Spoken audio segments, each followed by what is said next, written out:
How do you explain yourself to yourself? What is it that caused a man to want to know so much that he would write 400 books? Well, I suppose it's sheer hedonism. I just enjoy it so. Pleasure. Yes. I mean, what made Bing Crosby or Bob Hope play all that golf?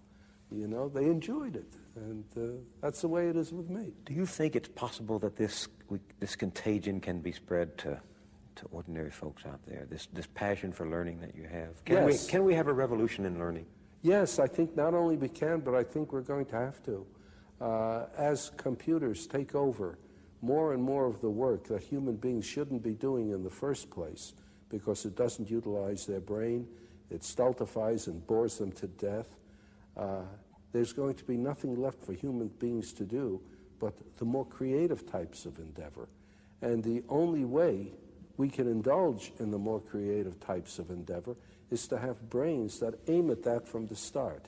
You can't take a human being and put him to work at a job that underuses the brain and keep him working at it for decades and decades and then say, well, that job isn't there, go do something more creative.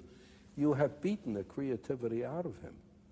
But if from the start children are educated into appreciating their own creativity, then probably we can, almost all of us, be creative. Just as in the old days, very few people could read and write. Literacy was a very novel sort of thing, and you felt that most people just didn't have it in them.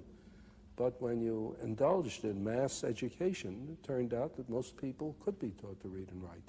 In the same way, if instead of having mass education, as we now have, must have, with a curriculum, once we have outlets, computer outlets in every home, each of them hooked up to enormous libraries where anyone can ask any question and be given answers, be given reference material, be something you're interested in knowing. From an early age, however silly it might seem to someone else, that's what you're interested in. And you ask, and you can find out, and you can follow it up. And you can do it in your own home, at your own speed, in your own direction, in your own time. Then everyone will enjoy learning. Nowadays, what people call learning is forced on you, and everyone is forced to learn the same thing on the same day at the same speed in class. And everyone is different. For some it goes too fast, for some too slow, for some in the wrong direction. But give them a chance, in addition to school, I don't say we abolish school, but in addition to school, to follow up their own bent from the start. Well, I love the vision, but what about the argument that machines, computers, dehumanize learning? Well, as a matter of fact, it's just the reverse. It seems to me that it's through this machine that for the first time we'll be able to have a one-to-one relationship between information source and information consumer, so to speak. Well, in the old days, you used to have tutors for children. A person who could afford it would hire a pedagogue, a tutor, and he would teach the children, and if he knew his job, he could adapt his teaching to the tastes and abilities of the students, you see. But how many people could afford to hire a pedagogue? Most children went uneducated. Then we reached the point where it's absolutely necessary to educate everybody. But the only way we could do it is to have one teacher for a great many of students, and in order to organize the situation properly, we gave them a curriculum to teach from. So how many teachers are good at this too? Like in everything else, the number of teachers is far greater than the number of good teachers. So we either have a one-to-one relationship for the very few or a one-to-many relationship for the many. Now there's a possibility of a one-to-one relationship for the many. Everyone can have a teacher in the form of access to the gathered knowledge of the human species.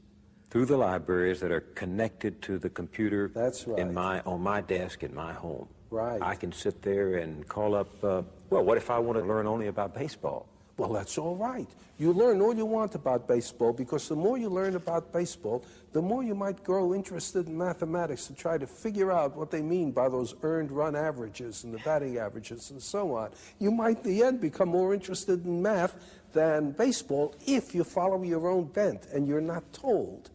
On the other hand, someone who is interested in mathematics may suddenly find himself very enticed by the problem of how you throw a curved ball.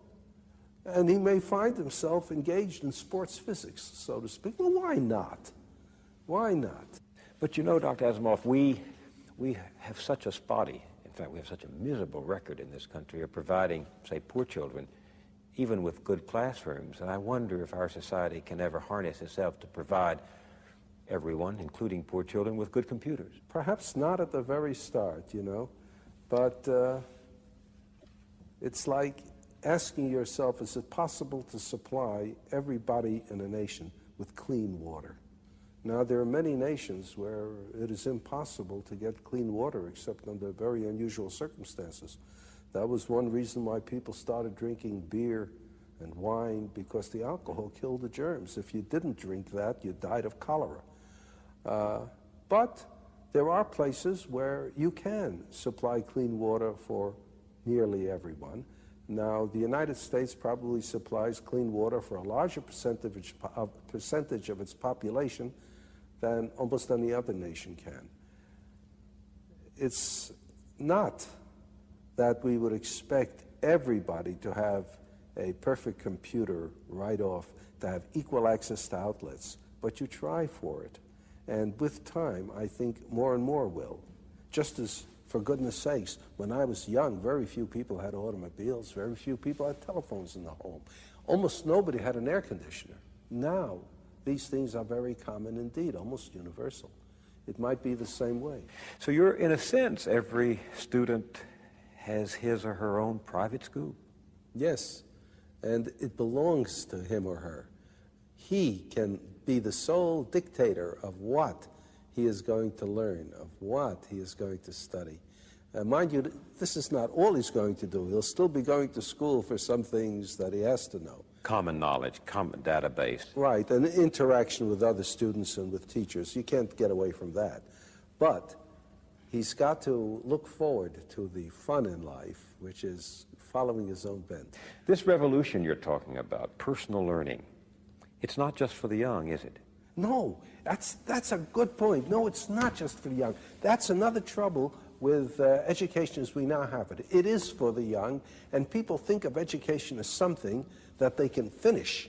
And what's more, when they finish, that's a rite of passage into manhood. Real world. Right. I've finished with school. I'm no more a child. And therefore, anything that reminds you of school, reading books, having ideas, asking questions, that's kid stuff. Now you're an adult, you don't do that sort of thing anymore, you see? And in fact, like prison, the reward of school is getting out. Exactly. Kids begin to say, when you're getting out. And every kid knows that. Every kid knows the only reason he's in school is because he's a kid and little and weak. And as soon as and in fact, if he manages to get out early, if he drops out, why, he's just a premature man. Yeah. So that's exactly right. In the city, I've talked to some of these dropouts, and they think they're there. They think they've become men because they're out of school. That's right. What's wrong with this?